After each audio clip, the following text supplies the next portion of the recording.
Vamos falar sobre flagelos da humanidade. Boa noite, meus amigos, minhas amigas, meus irmãos. Que Jesus, nesse momento, nos ampare e nos fortaleça.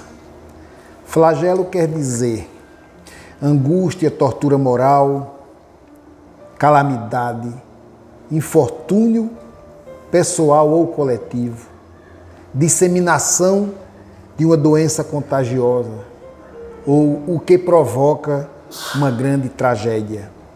Por exemplo, o Holocausto na Segunda Grande Guerra foi um grande flagelo para a humanidade.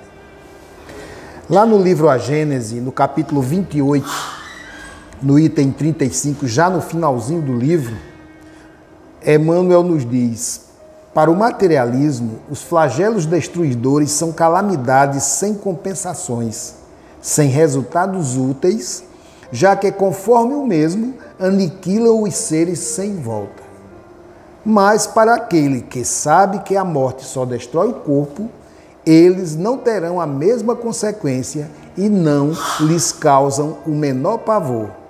Compreende-lhe a finalidade e sabem também que os homens não perdem mais por morrerem em conjunto do que morrer isoladamente, já que, de uma maneira ou de outra, é preciso sempre chegar lá. O que nos espanta, o que nos chama a atenção, num momento assim de um flagelo, é a quantidade de pessoas que morrem. E é isso que nos estarrece, porque nos causa o que nós chamamos de sentimento de humildade, de amor ao próximo também, porque é nesse momento que a gente percebe que ama aquele que eu nem conheço, lá do outro lado do mundo, porque é uma criatura humana como eu e mexe com meus sentimentos. Lembram que sempre houve essas travessias, essas fugas de países, principalmente da Europa, né? Os países da África em guerra fogem para a Europa e já morreram tantos que nem se sabe quantos. Mas a partir do momento em que foi divulgada a foto de uma criança, aí aquilo tomou outra conotação. Despertou para o mundo a gravidade do problema em que estavam metidos aqueles pobres coitados que saíam do pior para o mais ruim. Mas mesmo assim, para eles, por pior que seja do outro lado, é melhor do que onde eles estavam. Na questão 728 do Livro dos Espíritos, Kardec perguntou: a destruição é uma lei da natureza?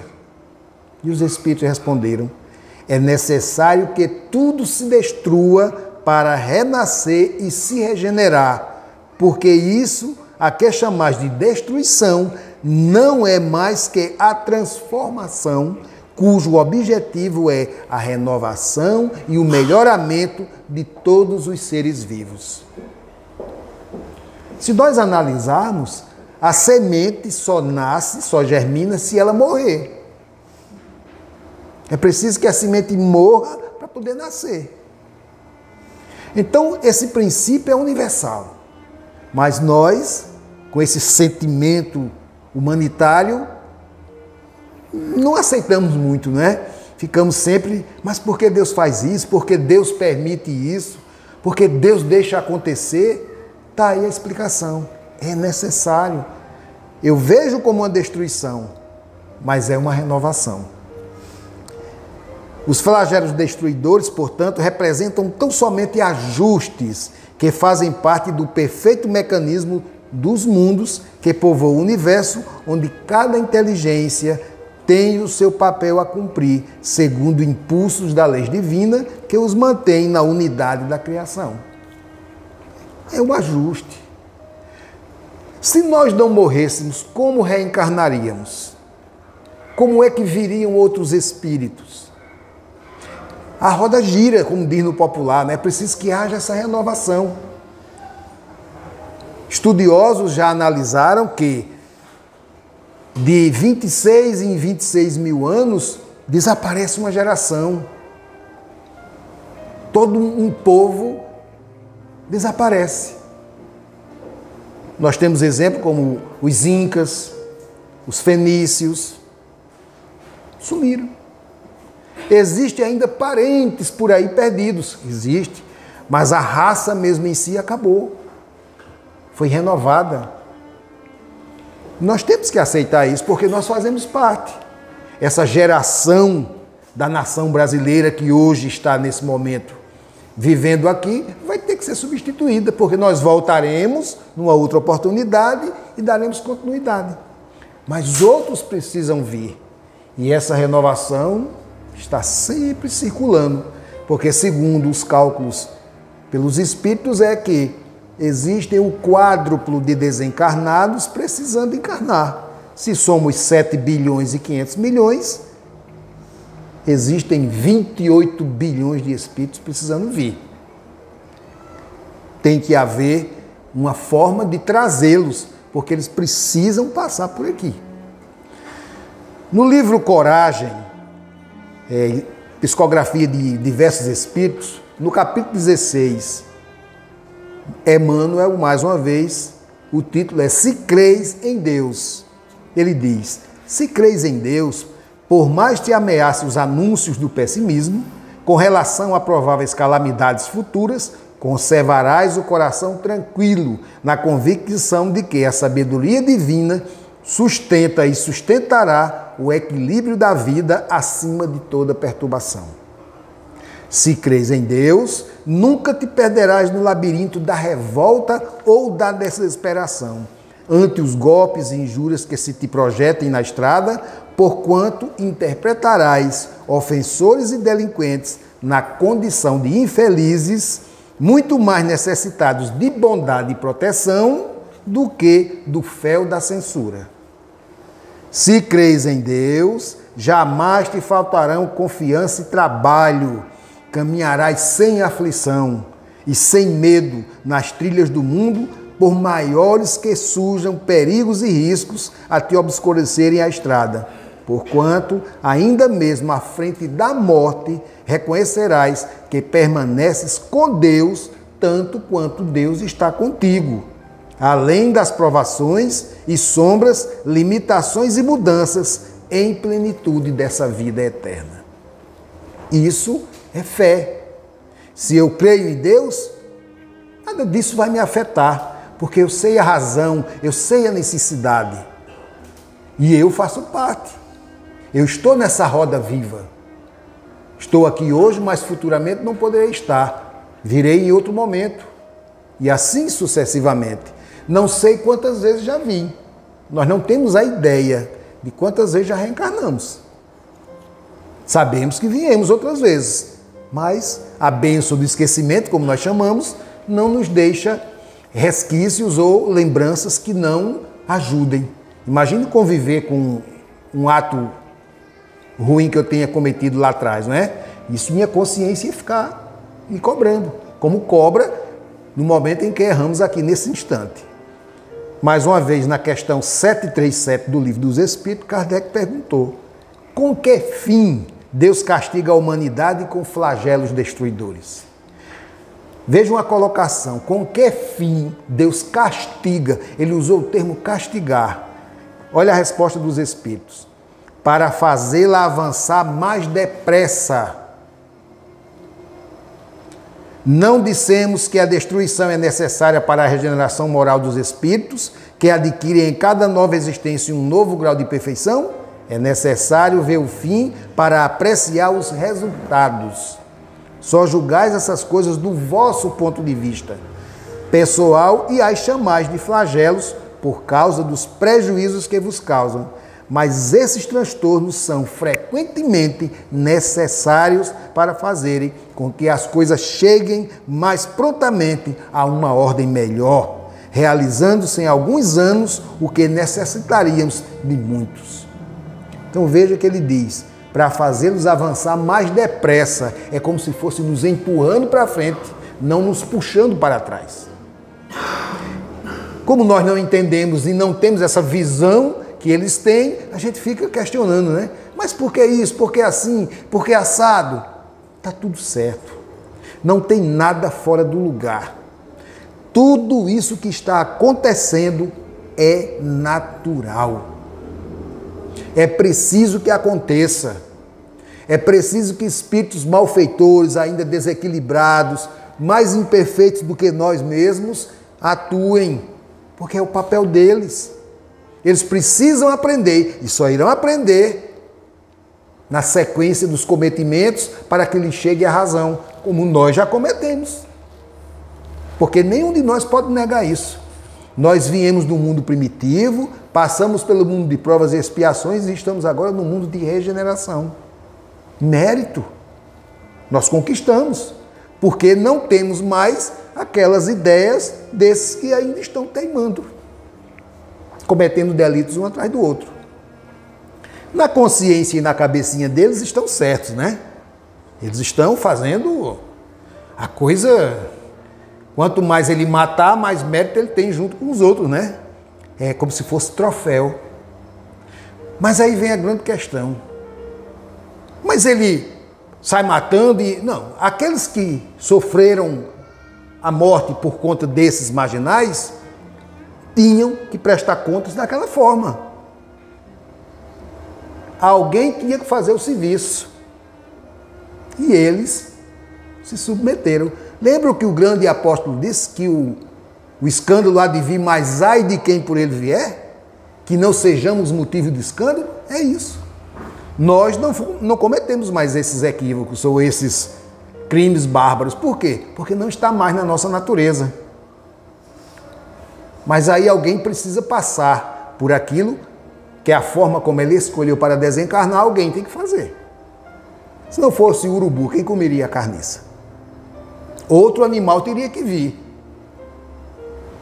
Mas é assim que se dá, que nós não sejamos o motivo do escândalo, ou seja, que eu não seja a causa. Que ele procure outro, problema dele, né? Então, esses que estão cometendo o delito estão se deixando levar e cometendo, achando que estão fazendo um grande negócio. Entre os flagelos destruidores naturais e independentes do homem, podem ser colocados na primeira linha a peste, a fome, as inundações, as intempéries fatais à produção da terra. Mas o homem não achou na ciência, nos trabalhos de arte, nos aperfeiçoamentos da agricultura, nos afolhamentos e nas irrigações, no estudo das condições higiênicas, os meios de neutralizar, pelo menos, ou de atenuar tantos desastres? Nós temos equipamentos que, por exemplo, o furacão, ele é visto lá de cima pelo satélite com antecedência de 3, 4, até uma semana. E é dito aquele ponto, olha, vai passar por aí. E antes que não sabíamos. Então, eu já tenho como me proteger, mas evitá-lo, não. O homem não consegue, porque é da natureza. Por mais que o homem tente, ele não vai vencer a natureza. O homem muda o curso do rio. Mas na primeira cheia, a água passa pelo cantinho que era dela. Não é? Não, meu canto é por aqui. O problema é teu, eu estava aqui antes. Né? Mas o homem, não, vou tirar esse rio daqui, vou botar ele apontando para lá agora. Aí eu faço como outro, a descaída do terreno é a mesma e o rio passa pelo mesmo canto. O homem, por mais que tente, ele jamais vai vencer a natureza. Ele pode compreendê-la, ter essa noção de como ela vai se dar, de onde ela vai ocorrer, mas de evitá-la, de pará-la, ainda não. Não sei se Deus vai deixar o homem chegar a esse ponto. Acho pouco provável, né? Porque um furacão desse para desmanchar aquilo deve dar um trabalho danado, né? Um redemoinhozinho simples aqui a gente não aguenta. Enche a terra de terra nos olhos logo, né? Imagine um de proporções gigantescas como esse que está varrendo ali a costa dos Estados Unidos. Graças a Deus o Brasil está isento. Terremotos, essas coisas acontecem, a gente está protegido.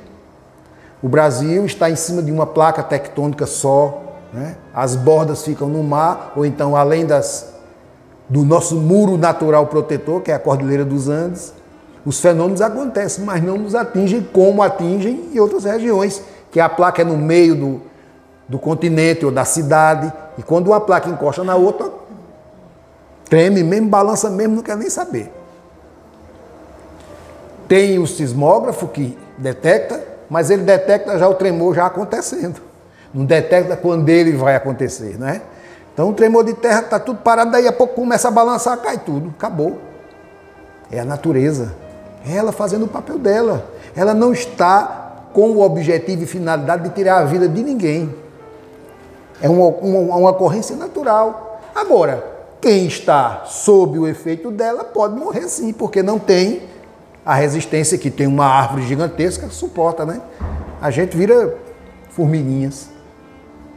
E aí nós vamos entender por que isso acontece, e é bem simples de entender. Na questão 740 do Livro dos Espíritos, Kardec mais uma vez pergunta: os flagelos não seriam igualmente provas morais para o homem, pondo-o às voltas com a necessidade mais dura? Os flagelos são provas que proporcionam ao homem a ocasião de exercitar a inteligência, de mostrar sua paciência e a sua resignação ante a vontade de Deus. Ao mesmo tempo em que lhe permitem desenvolver os sentimentos de abnegação, de desinteresse próprio e de amor ao próximo, se ele não for dominado pelo egoísmo. Então vejam que quando ocorre um incidente desse num país fora do nosso, longe, nós nos comovemos. Antes demoravam dias, até meses para chegar uma ajuda, um socorro. Hoje, com a tecnologia, horas depois do ocorrido já estão lá alimentos, medicamentos, socorro. O mundo todo se mobiliza. Muitas vezes países que nem se relacionam tão bem, mas quando ocorre uma coisa dessa natureza, o amor, a humanidade fala mais alto. Vejam que é verdade o que eles dizem. É para nos impulsionar, para nos determinar algo que está adormecido e só vai se for no cutucão. Infelizmente, nós aprendemos lições duras por isso, porque teimamos e a natureza não, como diz na melodia, ela não dá prazo e cobra juros. Não adianta fugir. Quando ela vem para cobrar, ela cobra. Acabou. Posso me esconder onde for, ela vai me achar e vai me cobrar. O que não fará o homem, portanto, pelo seu bem-estar material, quando souber aproveitar todos os recursos da sua inteligência e quando, ao cuidá-lo de sua preservação pessoal, souber aliar os sentimentos de uma verdadeira caridade com seus semelhantes? Muda de figura. E nós estamos aprendendo isso ainda. Esse amor que tanto se fala, será que nós sabemos amar? Aquele amor que Jesus fazia referência. Ah, eu amo minha mãe. Claro, é sua mãe. Mas tu ama a mãe do vizinho? Tu ama a mãe daquele colega? Não é? A coisa muda. Mas já estamos chegando no ponto desse entendimento. Por quê? Quando eu respeito, eu amo. A partir do momento que eu estou respeitando a pessoa, eu já estou amando. É uma das nuances do amor. Porque nós só conhecemos aquele amor de casal, né? De marido e mulher. Não, não é. Às vezes é mais paixão. É o que a gente chama fogo de monturo. É medonho para não dar certo, né? Começa com um arranco, daí a pouco está um para o norte e outro para o sul. Ah, você deu 3 tiros nela? Foi por quê? Porque eu a amava, né? É o que a gente escuta na televisão, né? Não, eu dei 17 facadas nela. Mas por que você fez isso? Porque eu amava. Imagine se ele não gostasse dela, né? Eu fico às vezes me perguntando como seria, hein? Amor. Enche a boca, né? Porque eu amava. Então, quando ocorre um flagelo desse, não há raça, cor, categoria social, vai tudo no pacote. Somos todos iguais, aí a coisa, ó, a régua passa. Eu posso ter um palacete e o outro ter um barraquinho de lona. Destrói do mesmo jeito, acabou. Fica os dois no zero. Aí é 2 cuias, um para cada um pedir, né? Deus passa por igual. Sofre o rico, sofre o pobre, sofre quem quer que seja. Mas sofrer pelo merecimento daquele momento, é uma lição que está sendo dada ali. Eu tenho que dali absorver o que é bom ali e o que me promoveu aquilo, né? Como nós vimos aqui, me impulsiona, me dá estímulo para fazer uma ação que outro momento eu não faria. Mas naquela situação, aquilo me toma e eu faço sem nem perceber. Me atirar na água para pegar alguém, lutar com um animal para defender, não é? Enfim, fazemos coisas que nem em outro momento não faríamos. Mais à frente, na questão 741, Kardec perguntou: é dado ao homem conjurar os flagelos que o afligem? Sim, em parte, mas, como geralmente se pensa, muitos flagelos são a consequência de sua própria imprevidência. Eu vou, aqui passa um rio, aí eu construo minha casa aqui bem na beirinha. Dá uma cheia, carrega, eu fico, mas rapaz, o rio carregou minha casa. Eu tenho isso aqui todinho, 200 metros para trás para eu construir, mas eu tinha que ficar na beira d'água. Imprevidência. Vou construir um edifício, não meço direito, não faço os cálculos perfeitos, não boto um material adequado e quero fazê-lo com 4, 5 andares quando ele só suporta um. Aí cai. Ah, Deus castigou. Deus? É minha imprevidência. Aí ele continua. À medida que o homem adquire conhecimentos e experiências, pode conjurá-los, quer dizer, preveni-los se souber pesquisar-lhes a causa. Mas entre os males que afligem a humanidade, há os que são de natureza geral e pertencem aos desígnios da providência. Desses, cada indivíduo recebe em menor ou maior proporção a parte que lhe cabe, não lhe sendo possível opor-se a nada mais que a resignação e a vontade de Deus. Então, quando eu passo por um momento desse, eu tenho que ter resignação, entender que aquilo foi para todos, não só foi para mim. E um detalhe, quando ocorre um incidente dessa natureza, aqueles que partem são atraídos porque têm a mesma situação de pendência com a justiça. E aí, a espiritualidade faz um pacote e leva aqueles que estão envolvidos naquele mesmo problema ou tipo de problema parecido. Eu moro aqui, mas eu pego o meu carro, vou lá para o Alasca, sabendo que nessa época é um inverno e lá a temperatura chega até 40, 50 graus abaixo de zero. Aí eu não levo nem um casaco, né?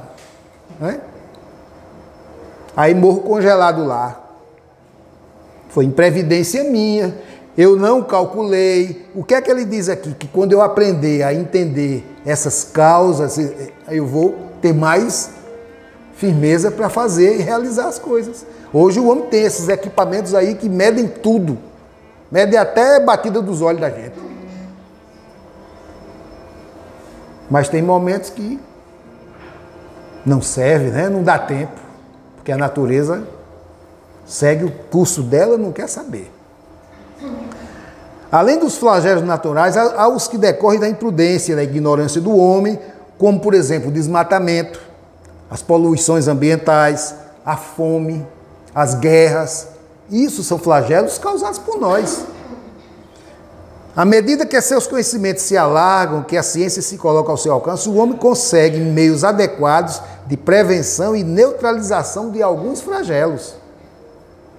É assim que o caminho evolutivo que é percorrido pelo Espírito será a conquista, não apenas da inteligência que lhe irá conferir o bem-estar material ao contornar transtornos físicos, mas principalmente promover a caridade, a fraternidade e a solidariedade entre todos os seus irmãos. Quando ocorre um fenômeno dessa natureza, uma guerra, por exemplo, dependendo da arma que for usada, a natureza ainda em cima disso vai fazer o papel dela, porque vai mexer com ela também. Por exemplo, uma bomba de proporções nucleares, ela vai mexer com a natureza, vai causar ventos, vai causar maremotos, vai causar até terremotos. porque vai mexer com a terra. Aí ela dá a resposta dela. Aí é como diz um amigo meu, além de queda, coice.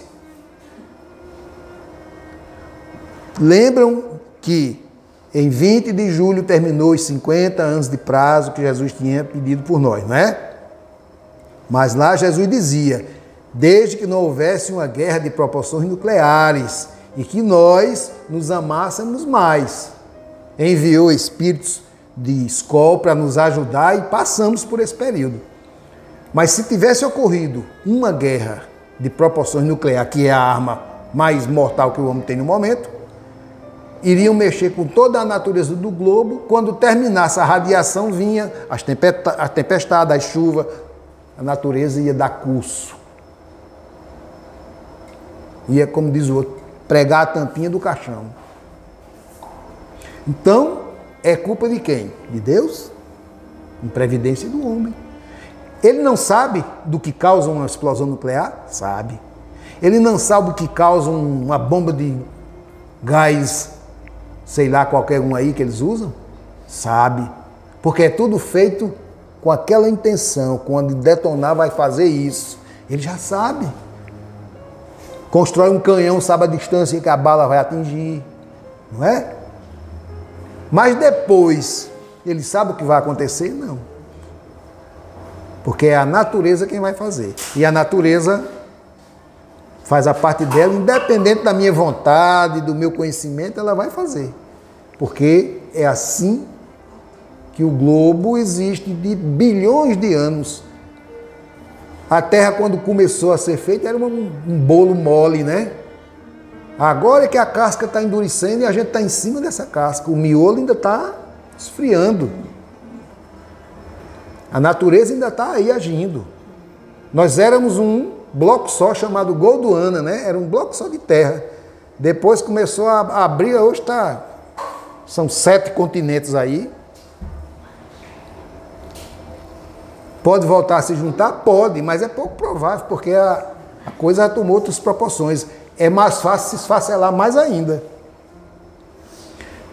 É a natureza quem vai fazer. O homem não tem nada com isso, nem mexer. Quantos vulcões estão aí adormecidos? Quantos vulcões estão nesse momento em erupção? Para se ter uma ideia, só aqui no Chile, nosso vizinho aqui, na costa oeste do continente, só no Chile existem mais de 1000 vulcões. Quantos nós temos no Brasil? Parece que descobriram 2 que estão inativos há milhões de anos. Então vejam onde nós estamos, como nós somos uma terra abençoada, ou seja, Brasil, coração do mundo, pátria do Evangelho. Mas segundo Haroldo Dutra, é aqui onde estão os piores espíritos do mundo. Por quê? Não é um flagelo. É porque nós somos a pátria do Evangelho. É aqui onde eles vão se redimir. Não é lá na Europa. Não, é aqui. Por isso é o coração do mundo. No livro Temas da Vida e da Morte, pelo Espírito Manuel Filomeno de Miranda, ele nos diz: em face do impositivo da evolução, o homem enfrenta os flagelos que fazem parte da vida. Os naturais surpreendem-no sem que os possa evitar, não obstante a inteligência que lhe haja facultado meios de os prevenir e até mesmo de remediá-los em algumas de suas consequências. E rompem de quando em quando, desafiando-lhe a capacidade intelectual, ao mesmo tempo estimulando os valores que devem aplicar para o conjurar e impedir inúmeros desses flagelos destruidores que já podem ser previstos e alguns têm diminuído os seus efeitos perniciosos em razão das conquistas que a humanidade vem alcançando. Apesar disso, os flagelos que o homem busca através dos vícios que se permite, sobrepondo as paixões torpes, os sentimentos de elevação, vindo a padecer males que poderiam ser evitados com o mínimo de esforço. A inteligência, nesses momentos, fica nublada, os vapores do ódio intoxicam a razão e bloqueiam nossos sentimentos. Então, Muita coisa que a gente padece, que a gente poderia ser evitado. Poderia ser de outra forma. Ou não chegar a tamanhas proporções. Mas parece que o povo anda com a lata de gasolina. Quando vê o incêndio, quer apagar fogo com a gasolina. Faz parte. É o processo. Nós estamos agora caminhando nos primeiros passos da regeneração. Só vamos sentir o efeito lá por volta de 2028, 30, por aí. Aí é que nós vamos sentir o ar mais suave. Porque vai haver um decréscimo na maldade. Ou seja, vai igualar, sermos iguais, bem e mal. Porque no processo anterior, de mundos de provas, o mal sobrepunha o bem. Menos mal, porque uma vez igualando, a tendência é que o bem sobreponha o mal, partindo para mundo feliz, que é nossa meta. Nós somos coartífices.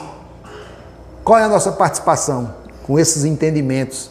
Aceitando, entendendo e buscando fórmulas de evitar sem afetar. Ou seja, eu posso me dar bem com a natureza sem ferir, sem magoá-la. O que é que o homem faz desmatando a mata? Ele vai prejudicar uma série de eventos climáticos. Não é só o fato de arrancar uma árvore. É não plantá-la ou replantar. E aí, eu não sou inteligente? Onde está a inteligência do homem nesses momentos? O que é que eu vejo? O material, né? O lucro. Extraio o minério da terra, lucro, enriqueço com ele, mas os rejeitos, os detritos, onde eu jogo? Ah, joga no rio que o rio leva, né? Mas o rio leva a poluição para outros ambientes. O homem não sabe disso, sabe. Mas é essa maldade que ainda impera por trás de alguns espíritos que aqui estão, que atravancam, de certa forma, nosso progresso. Ele vai se dar, independente de quererem ou não, mas dão uma atrapalhadazinha de vez em quando, né?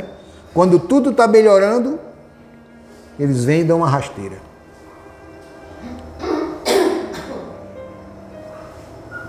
Existe, além disso, a destruição abusiva do homem.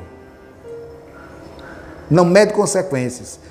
A destruição que ultrapassar os limites de segurança e necessidade, como os da caça, quando por mero lazer, por exemplo, né? Porque tem gente que mata o rinoceronte para tirar somente o chifre.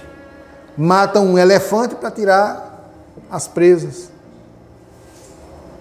Isso é por prazer, somente para, né? Às vezes para botar a cabeça do bichinho lá na parede. Aí vem, revela o atraso moral do espírito, pois que toda destruição sem um objetivo útil denota uma transgressão às leis de Deus. O homem tem direito de destruição sobre os seres inferiores da criação, como os animais e plantas, a fim de promover sua nutrição e segurança. Aí sim eu posso fazer. Eu tenho que matar o animal para me alimentar.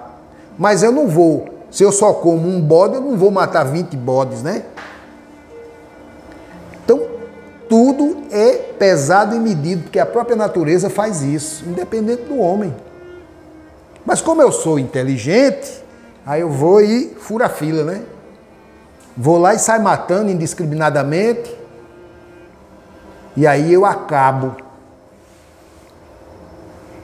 Se eu não replanto, se eu não recrio, não vai nascer do nada, né? Porque nada é nada. Aí, por outro lado, o escrúpulo exagerado na preservação de animais ou plantas pode levar à idolatria e ao fanatismo, gerando medo e superstições. Portanto, tal preservação não chega a ser um mérito para o homem que estará entravando o seu próprio progresso. O que é que isso quer dizer? É aqueles casos das pessoas querer bem um animal, claro, respeitar o animal, claro, mas tem pessoas que substituem o amor por uma criatura da sua espécie para dá-la a um animal que não compreende. Isso é exagero. Um aniversário de uma gatinha, de uma lady aí, ela gastou 15 mil dólares na festinha do gato. O gato sabe o que é parabéns? Querer bem a um gato, claro que é coisa linda, fofinho, é um bicho carinhoso. Mas espera aí, quantas crianças ela alimentaria numa creche? Roupas, calçado, medicamentos. Ora, minha gente, querer bem um animal é uma coisa, mas tratá-lo como uma criatura humana é exagero. Eu diria até absurdo. Falta de... Eu vou substituir o amor que eu tenho por uma criatura da minha espécie por um bicho. Ah, porque ele me entende. Não, entende não. Se entendesse, ele falava, né? É como a história do caçador. O caçador estava lá e viu a onça. Quando apontou a onça, disse, não me mate não, que eu sou uma mãe de família. O caçador soltou a espingarda, ó. O cachorro atrás dele. Lá na frente, ele cansado parou e disse, meu Deus, eu nunca vi uma onça falar. O cachorro disse, eu também não. Aí ele, puf. Então, vai chegar o momento de um animal falar? Não, nunca, porque animal é animal. Agora, ter meu bichinho em casa, cuidar, dar o melhor a ele, claro, claro. Mas substituir esse amor por um amor de uma criatura humana, aí não, né? Aí é um desequilíbrio, por isso que ele diz aqui, torna-se uma idolatria e um fanatismo até. Defensor dos animais, claro que ninguém vai deixar de estar maltratando, concordo plenamente. Mas espera aí, tem os prós e tem os contras, né? Um controle. Por quê? Pombo, por exemplo, transmite doenças de infecções que a medicina não consegue curar. Mas não é tão bonitinho o pombo? E aí? Deixa ele na natureza. Lá é o lugar dele, né? Lá ele não vai infectar ninguém, ele está no ambiente natural dele, que ele vai servir também de alimento para outros animais, é presa para outro animal. Porque na natureza não é assim, um vai comendo o outro, né? Tem até uma música que diz que o urubu está com raiva do boi porque o boi não quer morrer, né? E não tem alimentação. Então, é natureza, é um ciclo natural. Desde quando se adora animais? Desde dos egípcios, né, que adoravam o gato, por exemplo.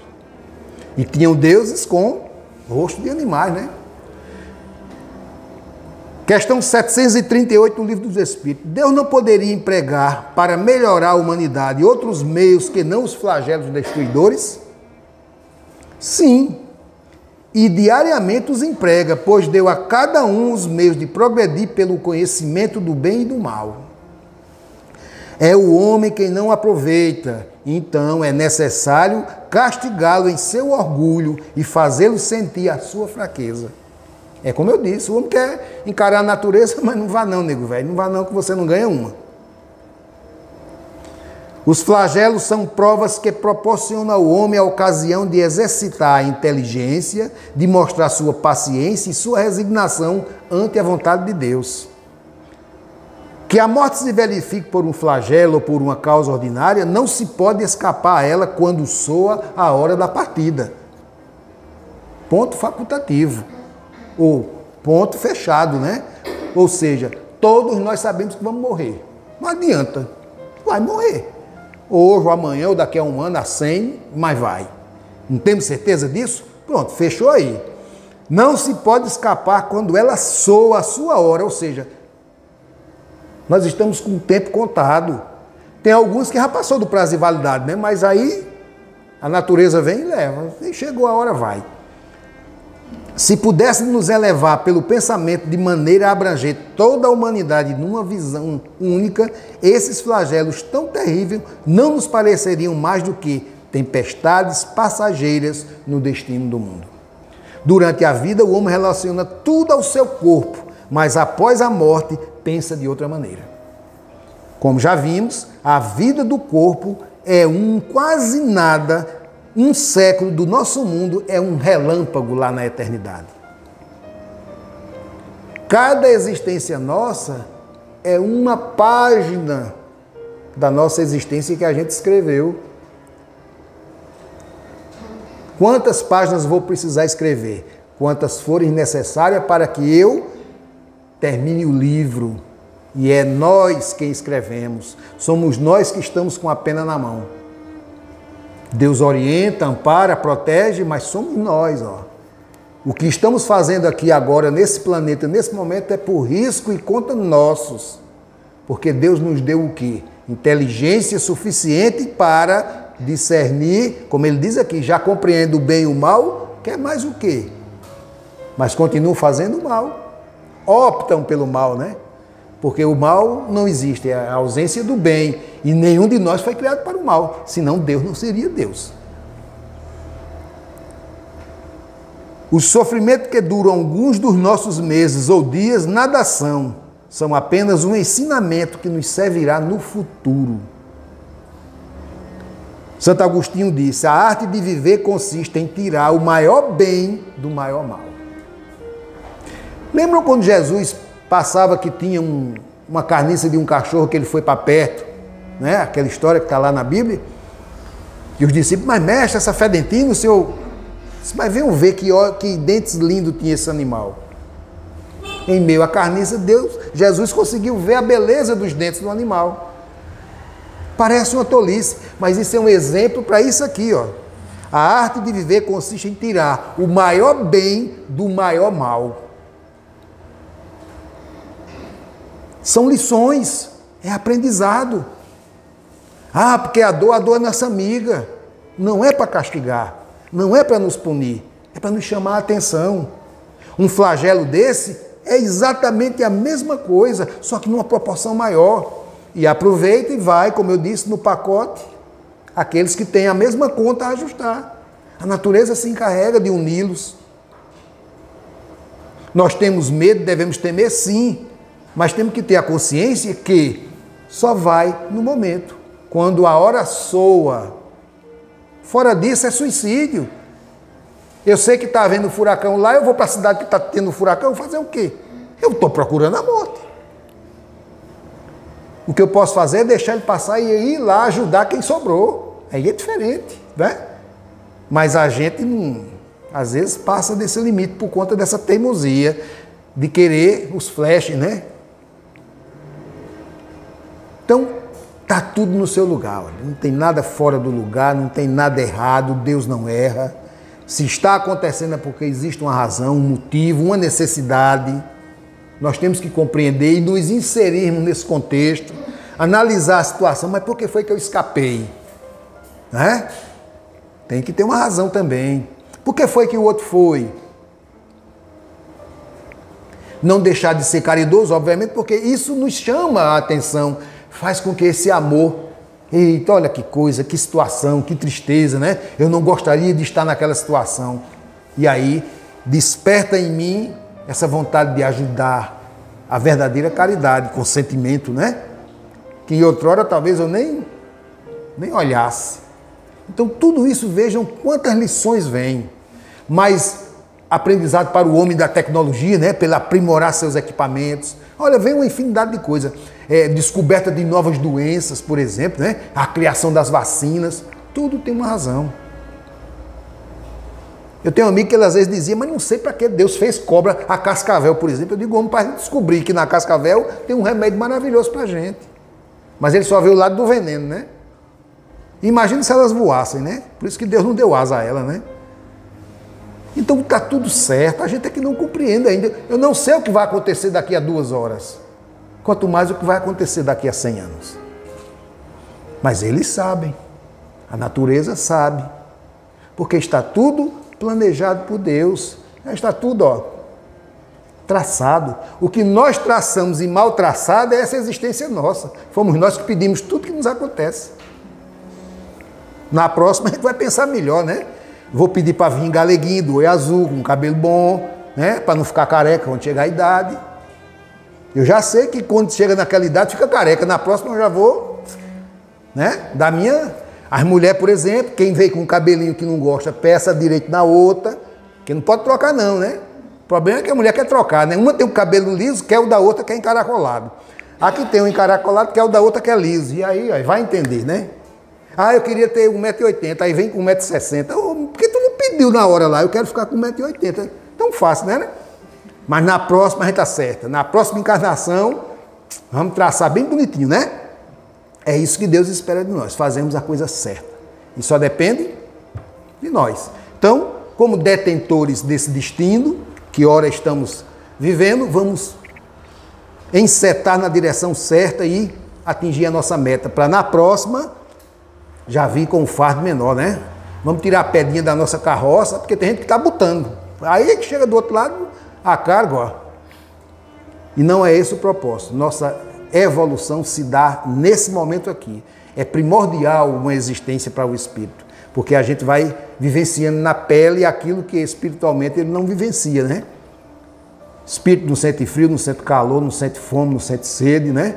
A não ser o espírito grosseiro. Aí eu mesmo estou pensando como é que eu vou chegar do outro lado e tomar água fluidificada pensando numa feijoada. Mas fazer o quê, né? Eu tenho que desapegar, deixar a feijoada aqui, para quando eu voltar eu comê-la, porque lá eu vou tomar água fluidificada. Então é assim que nós temos que ter essa consciência das coisas certas no seu lugar certo. Se eu não entendo, deixa lá, depois eu vou entender. Eu não posso discutir ou recriminar aquilo que eu não estou vendo perfeitamente ainda. A estrada é muito comprida, eu sei que ela vai em frente aqui, mas deixa ver, vamos seguir, né? Então, confiantes, Deus não nos desampara, o que tem de acontecer vai acontecer, o que eu preciso passar vou ter que passar de cabeça erguida. Não existe doenças, existem doentes, pessoas que se enfermam, a alma principalmente, que é a origem de tudo. Temos que ter essa consciência. Futuramente, não vou precisar mais de um corpo, porque eu tenho meu próprio perispírito que me envolve o espírito, eu não preciso do corpo físico. Então eu vou viver mais com abundância e saúde. Por quê? Porque eu já não faço parte desse grupo que precisa ainda da vestimenta da carne. Vamos atravessar tudo isso, chegar no ponto, no ápice, e olhar para trás e dizer, mas rapaz, por onde eu passei, né? Não importa o tempo é o que não nos falta. Então, tudo isso que está acontecendo é obra e vontade de Deus, e não é para o mal, muito pelo contrário, é para que nos unamos, para que chame a atenção, mostrando a cada um que lhe cabe essa observação, ir lá e resolver, na ciência, na tecnologia, na medicina, na biologia, enfim, todos esses conhecimentos que o homem tem agora, tudo isso serve para chamar-lhe a atenção e aprimorar cada vez mais.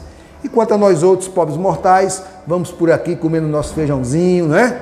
Tranquilos, confiantes, e seguir em frente. Não adianta olhar para trás, porque aí tem um buraco na frente e eu vou cair. Cabeça erguida, confiantes, porque Deus não deixa ninguém fora do seu amparo. Ou seja, ninguém vai para o inferno, nem coisa nenhuma. Estamos todos salvos, porque a salvação não existe. Existe a progressão espiritual, a elevação, isso sim. Vou desencarnar muitas vezes, salvo ou não, mas vou estar lá. E isso é o que importa. Essa salvação é um título que deram aí, que quem é espírita e lê a doutrina sabe que estamos todos salvos, porque o próprio Jesus disse que nenhuma ovelha ficaria desgarrada de seu rebanho, não é? E que existiria futuramente um só rebanho e um só pastor. Então isso já para mim é o suficiente. Então, que Deus nos abençoe e nos ilumine cada vez mais para que progridamos a passos largos a partir desse momento agora, elevar nosso pensamento, ajudar nas nossas vibrações, porque a natureza precisa dessa nossa vibração positiva, e aí a espiritualidade vai fazer a parte dela, que nós façamos a nossa. Cada um tem uma para fazer, que faça, não deixe para amanhã, para mais tarde, para não sei quando. A hora é agora, este é o momento. Então, que Jesus, nosso Mestre, que nunca nos desamparou, nos conceda sempre a serenidade necessária para aceitarmos as coisas que não podemos modificar. Coragem para modificar aquelas que podemos e a sabedoria para distinguirmos uma das outras. Nosso abraço para os queridos internautas que nos assistem pela TV 7.